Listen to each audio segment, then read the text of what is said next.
اسم ربك الأعلى الذي خلق فسوى والذي قدر فهدى.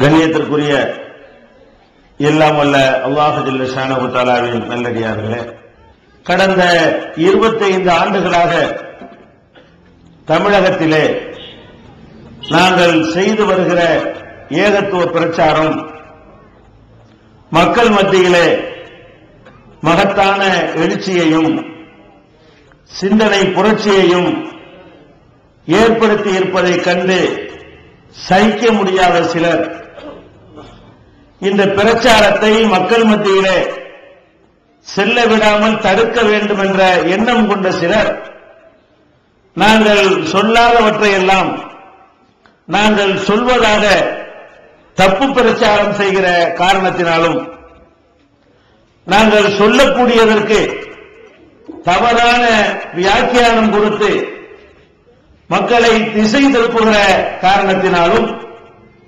நாங்கள் என்ன சொல்கிறோம் என்பதை விரிவாக விளக்கமாக எடுத்துச் சொல்ல வேண்டிய அவசியம் எங்களுக்கு ஏற்பட்டிருக்கிறது.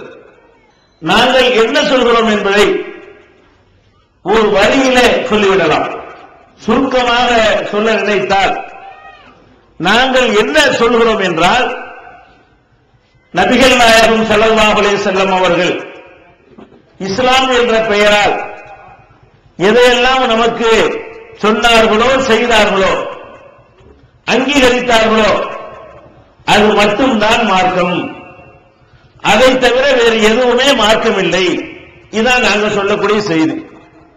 நாங்கள் சொல்லக்கூடிய செய்தியை ஒத்த வரியில சொல்வதாக இருந்தால், மார்க்கம் என்ற பெயரால் நீங்கள் எதையாவது செய்வதாக இருந்தால் அது நபிகள் நாயகம் ஸல்லல்லாஹு அலைஹி வஸல்லம் அவர்கள் செய்திருக்க வேண்டும், அல்லது சொல்லி இருக்க வேண்டும், அல்லது அவர்கள் முன்னிலையில் யாராவது செய்து பார்த்து அதை அங்கீகரித்திருக்க வேண்டும், ஆட்சேபிக்காமல் இருந்திருக்க வேண்டும்.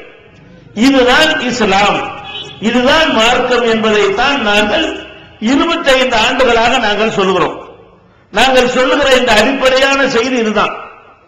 ஆனால் எங்களுடைய பிரச்சாரத்தை கொச்சைப்படுத்தக்கூடியவர்கள் எப்படியெல்லாம் மக்கள் மத்தியில் வந்து சொல்கிறார்கள் என்றால், இவர்கள் புதுசு புதுசாக எதையோ உண்டாக்கி நம்மளை பத்தி உள்ள மக்கள்கிட்ட எப்படி எடுத்து வைக்கிறாங்க தெரியுமா? எதை நம்முடைய அப்பன் பாட்டன் காலத்தில் செய்தோமோ, எதை நம்முடைய முப்பாட்டன்மார்கள் செய்தார்களோ, எதை நம்முடைய மகான்கள் நாதாக்கள் செய்குமார்கள் பெரியார்கள் குருமார்கள் அவுலியாக்கள் மகான்கள் எல்லாம் செய்தார்களோ சொன்னார்களோ அதையெல்லாம் எதிர்த்து புதிய ஒரு வழியை இவர்கள் சொல்கிறார்கள். எங்கள் மீது வைக்கப்படுகிற குற்றச்சாட்டுகள்ல பிரதானமான குற்றச்சாட்டு எது? நாங்கள் புது செய்தியை சொல்றோம். உண்மையிலேயே நாங்கள் புதிய செய்திகளை சொன்னால் நிச்சயமாக அதை நீங்கள் நிராகரிக்கத்தான் வேண்டும். ஆனால் உண்மையிலேயே புதிய செய்தி பழைய செய்தி என்று வேறுபடுத்துகிறார்களே, இந்த வேறுபாடு எங்கே இருந்து வரணும் தெரியுமா? நபிகள் நாயகம் ஸல்லல்லாஹு அலைஹி வஸல்லம் காலத்தில் இருந்து வரணும். இவங்க என்ன சொல்றாங்கன்னு கேட்டா, ஒரு 200 வருஷமா இவங்க செய்யறாங்க பாருங்க, அது பழசம். நம்ம அதை எதிர்த்து சொல்றோம்ல, அது புதுசுங்கிறாங்க. நாங்க சொல்லக்கூடிய இந்த செய்தி 1400 வருஷத்துக்கு முன்னாடி இருந்துச்சா இல்லையா? நீங்க சொல்றது ஒரு 200 வருஷமா உங்கள்ட்ட இருக்கிறது. நாங்க சொல்லக்கூடியது நபிகள் நாயகம் ஸல்லல்லாஹு அலைஹி வஸல்லம் அவங்க காலத்தில் இருந்துச்சே, அதை சொல்றோம். அப்ப பழைய செய்தி என்றால் 1400 வருஷத்துக்கு முன்னாடி உள்ளது பழைய செய்தியா, 200 வருஷத்துக்கு முன்னாடி உள்ளது பழைய செய்தியா? அப்ப நீங்கள் எதை 200 ஆண்டுகளாக மார்க்கம் என்று செய்கிறீர்களோ, எதை 100 ஆண்டுகளாக மார்க்கம் என்று செய்கிறீர்களோ, எதை 50 ஆண்டுகளாக நீங்கள் மார்க்கம் என்று செய்கிறீர்களோ, அதெல்லாம் நபிகள் நாயகம் ஸல்லல்லாஹு அலைஹி வஸல்லம் காலத்தில் இல்லாதது, நபிகள் நாயகம் சொல்லாதது, அவர்கள் அங்கீகரிக்காதது என்று நாங்கள் சொல்கிறோம். யார் பழைய செய்தி சொல்றாங்க? இப்ப நான் கேட்கிறேன், இந்த சமுதாயத்தில் இறந்து போனவர்களுக்காக தர்கா கட்டுகிற வழக்கம் இருக்கிறது. சமாதியை கட்டுவது, அதுக்கு சுத்தி தர்கா கட்டுவது, அதுல சந்தனம் பூசுவது, அதுக்கு தேர் திருவிழா, சந்தனக்கூடு என்று தேர் திருவிழா நடத்துவது, அதுல உண்டியல் வைத்து காணிக்கையை பெறுவது, அதுல உள்ள எண்ணெயையும் பள்ளி பாய்ச்சா உளுந்து எடுத்து குடிக்கிறது, ஆசி வாங்குறது, அதுல காலில் விழுந்து சைதா செய்ய கபர்ல விழுந்து கும்பிடுவது, இதெல்லாம் 200 வருஷமா இருக்குதுன்னு சொல்றீங்க. இது 1400 வருஷத்துக்கு முந்தைய இருந்துச்சா? 200 வருஷமா தானே இருக்குது. நீங்க தானே 200 வருஷத்துக்கு முந்தைய புதுசா உண்டாக்கி இருக்கிறீங்க. இந்த சமாதிகள் கட்டுகிற வழக்கம் நபிகள் நாயகம் ஸல்லல்லாஹு அலைஹி வஸல்லம் காலத்தில் இருந்ததா? யாரு புது செய்தி? நீங்கள் புதிதாக மார்க்கம் என்ற பெயரால் சில காரியங்களை உண்டாக்கி வைத்திருக்கிறீர்கள். நாங்கள் எங்க இருந்து போறோம்? உங்க அப்பனோ எங்க அப்பனோ, உங்க பாட்டனோ எங்க பாட்டனோ மார்க்கத்துக்கு அத்தாரிட்டி கிடையாது. இந்த மார்க்கத்துக்கு அத்தாரிட்டி யார்? யாரை அல்லாஹ் தூதராக அனுப்பினானோ அவர்கள் தான் அத்தாரிட்டி. நபிகள் நாயகம் ஸல்லல்லாஹு அலைஹி வஸல்லம் சொன்னார்கள், மன் அஹதஸ ஃபீ அம்ரினா மா லைஸ மின்ஹு ஃபஹுவ ரத்துன். இந்த மார்க்கத்தில் இல்லாத ஒன்றை யார் புதிதாக உருவாக்குகிறார்களோ அது இறைவனால் நிராகரிக்கப்படும்.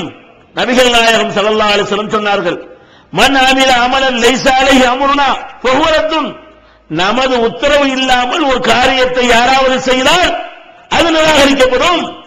அப்ப மார்க்கம்னு நீங்க ஒன்ன செய்யறதா இருந்தா நான் உத்தரவு போடணும். ரசூல் ஸல்லல்லாஹு அலைஹி வஸல்லம் சொல்றாங்க, உத்தரவு யார் போடணும்? அல்லாஹ்வால் நியமிக்கப்பட்ட தூதராகிய நான் தான் அதுக்கு உத்தரவு போடணுமே தவிர நான் உத்தரவு போடாம நீங்க மார்க்கம் எதையும் செய்யக்கூடாது. இப்ப நாங்க கேட்கிறோம், நீங்கள் சில காலங்களாக உங்களிடத்தில் பழக்கமா வைத்திருக்கிறீர்களே, இதையெல்லாம் நபிகள் நாயகம் ஸல்லல்லாஹு அலைஹி வஸல்லம் செய்ய சொன்னார்கள் என்று உங்களால் எடுத்துக்காட்ட இயலுமா? யாராவது இறந்து விட்டால் கபர் கட்டுங்கள், ரசூலுல்லாஹ் சொன்னாங்களா? கட்டின கபரை பூசுங்கள், ரசூலுல்லாஹ் சொன்னாங்களா? தர்கா கட்டுங்கள் சொன்னாங்களா? அல்ல விழா நடத்துங்கள் சொன்னார்களா? அல்ல சந்தனக்கூடு எடுங்கள் சொன்னார்களா?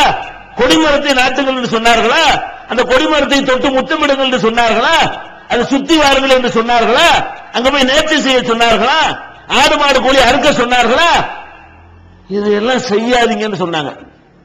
நபிகள் நாயகம் ஸல்லல்லாஹு அலைஹி வஸல்லம் சொன்னாங்க, மரணிக்கிறதுக்கு 5 நாள் இருக்குதுங்க. நபிகள் நாயகம் ஸல்லல்லாஹு அலைஹி வஸல்லம் அவர்கள் மரண வேளை நெருங்கி விட்டார்கள். மரண அவஸ்தைப்படுகிறாங்க. எப்படி அவஸ்தை? மூர்ச்சை ஆகுறாங்க, தெளிகிறாங்க, மறுபடியும் மூர்ச்சை ஆகுறாங்க, மறுபடியும் தெளிகிறாங்க. நம்ம நெருங்கிருச்சு, நம்முடைய இறுதி காலம் நெருங்கி விட்டது என்பதை அனுபவபூர்வமாக உளப்பூர்வமாக உணர்ந்து கொண்ட நபிகள் நாயகம் ஸல்லல்லாஹு அலைஹி வஸல்லம் அவர்கள் இந்த மக்களுக்கு எச்சரிக்க வேண்டிய செய்தியை அந்த கடைசி நேரத்தில் சொல்றாங்க. ஆயிஷா நாயகியுடைய மடியிலே சாய்ந்து கொண்டு, நெஞ்சிலே சாய்ந்து கொண்டு நபிகள் நாயகம் ஸல்லல்லாஹு அலைஹி வஸல்லம் சொன்னார்கள், லஅனல்லாஹுல் யஹூத வன் நஸாரா. யஹூதிகளையும் நஸாராக்களையும் அல்லாஹ் நாசமாக்கட்டும். ஏன் நாசமாக்கணும்? இத்தஹது குபூர அன்பியாஹிம் மசாஜித். தங்கள் நபிமார்களுடைய அடக்கத்தலங்களை எல்லாம் வணக்கத்தலங்களாக ஆக்கிவிட்டார்கள்.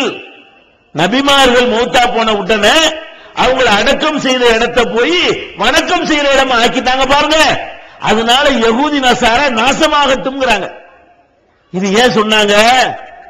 நபிகள் நாயகம் ஸல்லல்லாஹு அலைஹி வஸல்லம் அவர்கள் மரணிக்கிற நேரத்தில் ஏன் சொன்னார்கள்? ஆயிஷா நாயகியை சொல்றாங்க ஏன் சொன்னார்கள் என்று நீங்களோ நானும் ஊகிக்க தேவையில்லை. ஆயிஷா நாயகி இந்த செய்தியை அறிவிக்கிற ஆயிஷா நாயகி சொன்னார்கள், லவ்லா ذلك لابرزوا قبره. இப்படி நபிகள் நாயகம் எச்சரித்திருக்காவிட்டால் அவங்க கபரையும் கட்டி இருப்பார்கள். எதுக்கு எச்சரிச்சாங்களா? நம்ம மரணிக்க போறோம், நம்ம மௌத்துக்கு பிறகு மற்ற நபிமார்களுடைய சமாதியை கட்டினாங்களே அந்த மாதிரி நம்ம சமாதியை கட்டிடக்கூடாது. இதை பயங்க எச்சரிக்கை செய்வதற்காகத்தான் கடைசி நேரத்தில் நபிகள் நாயகம் ஸல்லல்லாஹு அலைஹி வஸல்லம் அவர்கள் உங்களுக்கு கடும் எச்சரிக்கை செய்தார்கள். அப்ப நபிமார்களுடைய கபரை கட்டக்கூடாதுன்னா மற்றவங்க எல்லாம் எம்மாத்திரமுக யோசிச்சு பாருங்க.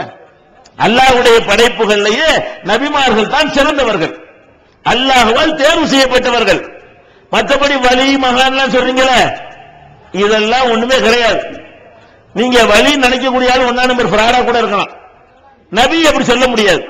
நபிமார்களை பொறுத்த வரைக்கும் நிச்சயமாக அல்லாஹ்வுடைய தூதர், அவர் தேர்ந்தெடுக்கப்பட்டவர். வலின்னு சொல்றீங்க பாருங்க, நீங்க வலின்னு நினைச்ச எத்தனை பேர் மர்மையை சைத்தான் அனுப்பான். எத்தனை சைத்தான் நீங்க விரட்டி அடித்தவர்கள் மறுமையில அல்லாஹ்வுடைய நேசரா இருப்பார். வழியை உங்களுக்கு கண்டுபிடிக்கலாமா? ஒருத்தர் இறை நேசர் என்பது எப்படி கண்டுபிடிப்பீங்க? என்னை இறைவன் நேசிக்கிறான் உங்களுக்கு எப்படிங்க தெரியும்? இறை நேசம் என்பது அல்லாஹ் நம்மளை நேசிக்கிறான் அப்படிங்கறத அல்லாஹ்வுக்கு தான் தெரியும். அவ்வளவு வேணாங்க. நான் யாரை நேசிக்கிறேன்னு என் பொண்டாட்டி சொல்ல முடியுமா? என் பொண்டாட்டி யாரையெல்லாம் நேசிக்கிறான்னு எனக்கு சொல்ல இயலுமா? உங்க பக்கத்துல உட்கார்ந்துக்கிறாள், இவரை நேசிக்கிறார், அவர் நேசிக்கிறார் சொல்ல இயலுமா? அவர் வாயினால நான் நேசிக்கிறேன்னு சொன்னா கூட போய் சொல்லி இருக்கலாம். அப்ப ஒரு மனுஷன் யாரை நேசிக்கிறான் என்பதை உங்களால கண்டுபிடிக்க முடியல. என்ன பண்றீங்க? இவர் அல்லாஹ் நேசிக்கிறான், சாவுல மீது